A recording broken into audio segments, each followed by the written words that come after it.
Hey guys, what's going on? Will from Group Chat here. Welcome back to another video. And today we're going to be running down how to turbo your 5S FE in your MR2, Celica, or Camry. If you have any questions, feel free to post them in the comments and I will be either making a video to those said comments or just responding to you. Let's get straight into the video.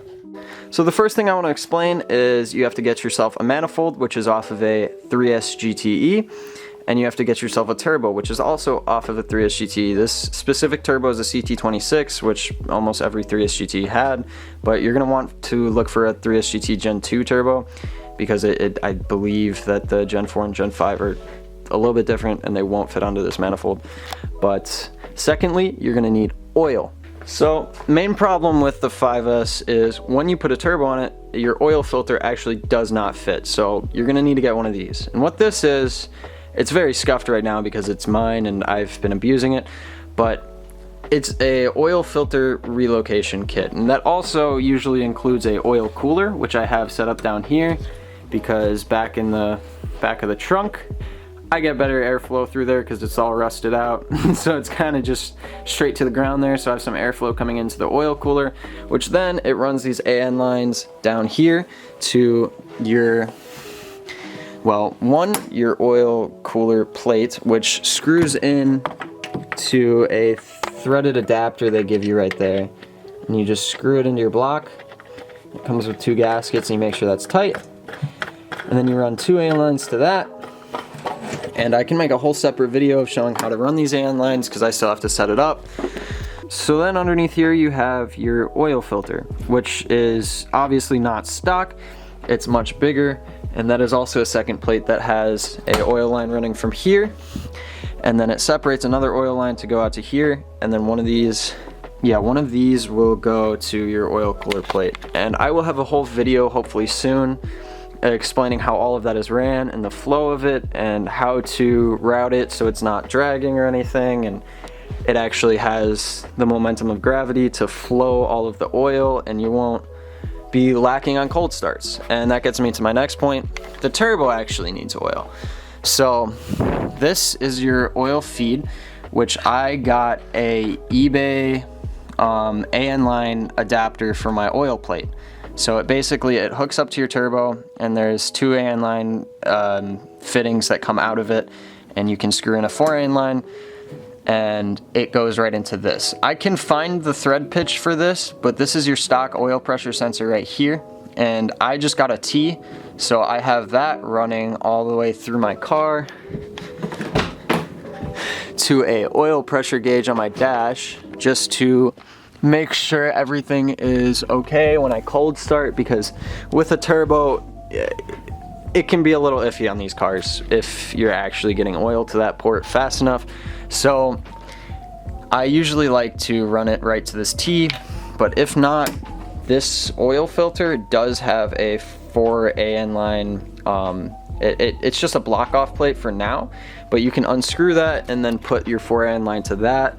But I just wanted to stick to the one on the head because I've done that multiple times and it's worked fine. I'm positive that that is giving me good oil pressure right now. It's just, you have to make sure it is. So that's why I have the oil pressure gauge for that.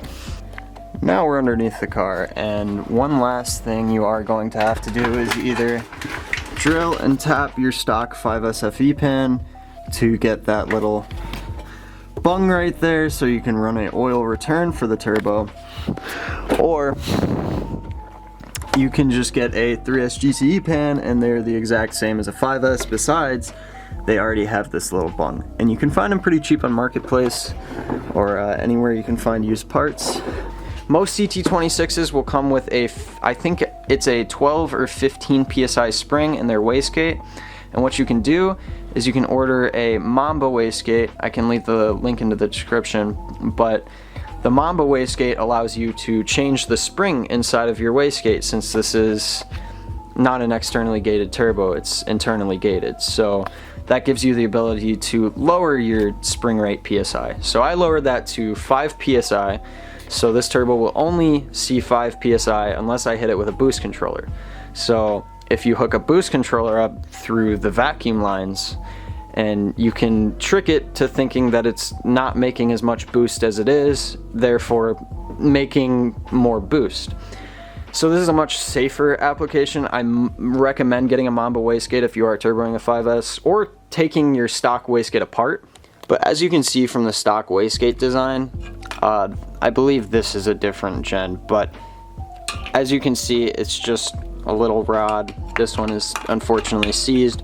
But if you were to try to take apart one of these, you would have to go around and pretty much break the seal on it to open it up to change that spring inside of there.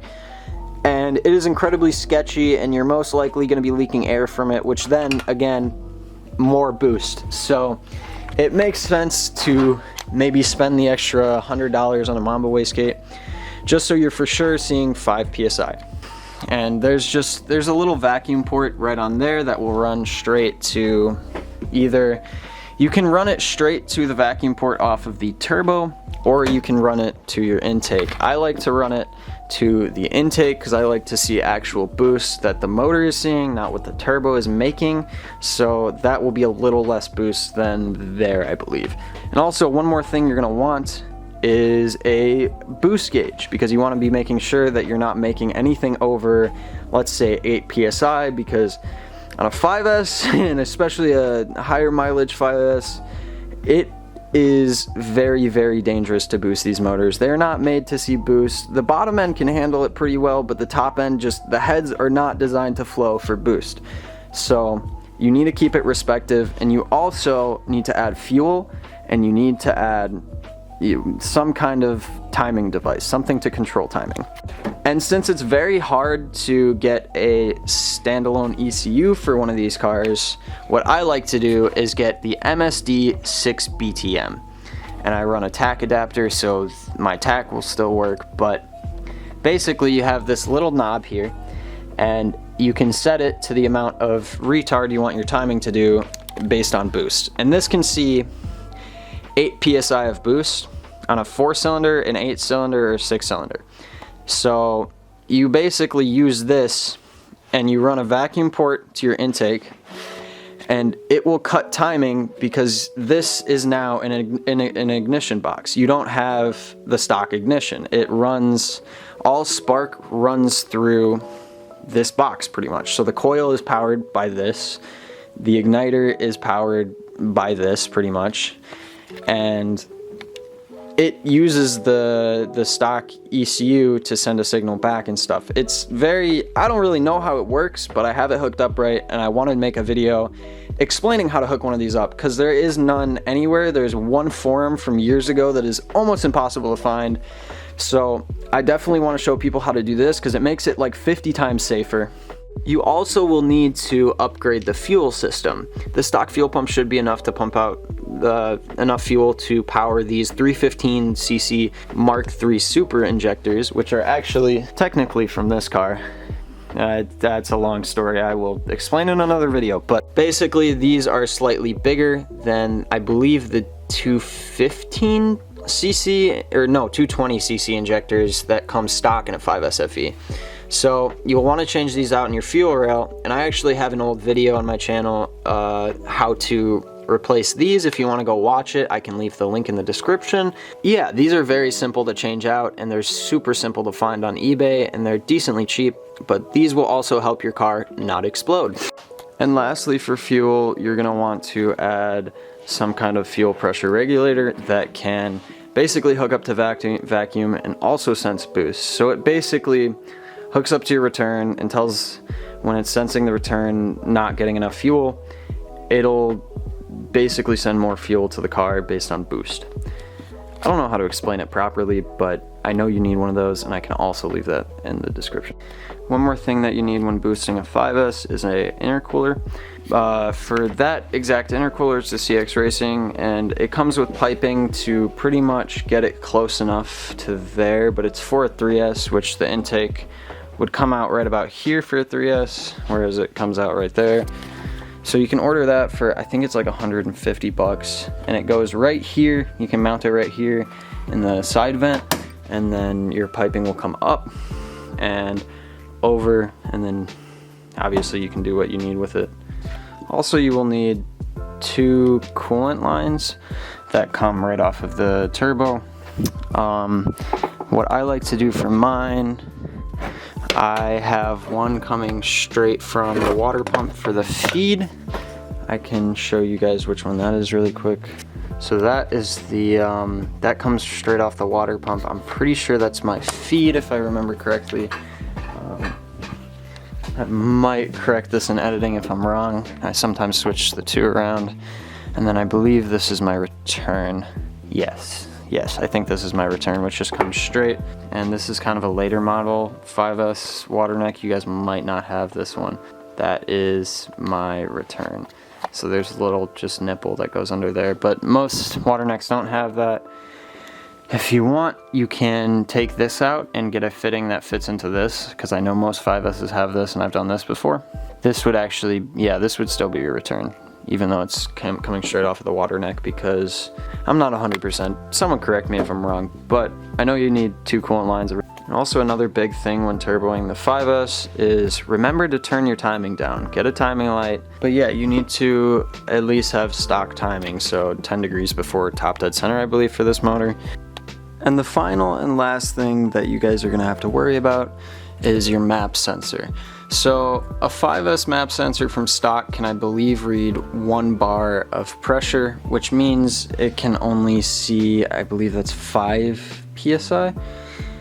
I'm not 100% on that, but the 3S GT map sensor has the exact same connector and works with the 5S, and the 5S ECU can read it. Once you get the 3S GT map sensor, it'll be able to read around, I think it's 2.5 bar, which is around 15 PSI, somewhere around there. So it'll basically also help control the fuel, so it can see kind of when it's in boost and when it's not, and it will give it more fuel, but the fuel pressure regulator will also help with that at the same time.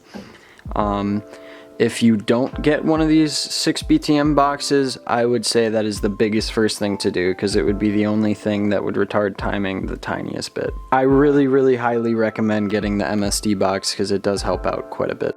Anyways guys, I hope this was anywhat helpful. If you guys have any questions, feel free to leave them in the comments, and just know I'm going to be making videos.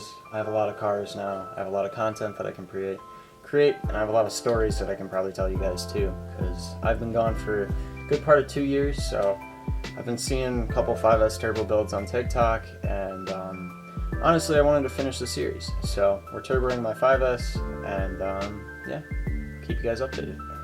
Peace.